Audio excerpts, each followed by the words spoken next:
আসসালামু আলাইকুম। ৩টা জিনিস কখনো কারো সাথে শেয়ার করবেন না। নাম্বার ১, আপনার জীবনের বা আপনার পার্সোনাল লাইফের সবচেয়ে উইক পয়েন্ট। আমরা মানুষ, আমরা দোষে গুণে মানুষ। আমাদের প্রত্যেকেরই কোনো না কোনো দুর্বল পয়েন্ট আছে। এগুলো কখনো কারো সাথে শেয়ার করবেন না। নাম্বার ২, পারিবারিক সমস্যা, হাজব্যান্ড ওয়াইফের সমস্যা, বাবা মায়ের মধ্যে সমস্যা, ফ্যামিলির সমস্যা, এগুলো কখনো কারো সাথে শেয়ার করবেন না। এগুলো শেয়ার করার জিনিস না। এগুলো যতই শেয়ার করবেন ততই সমস্যা বাড়বে।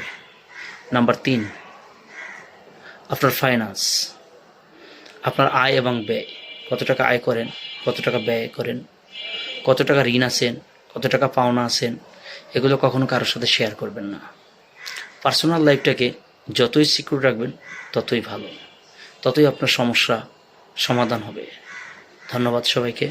আসসালামু আলাইকুম।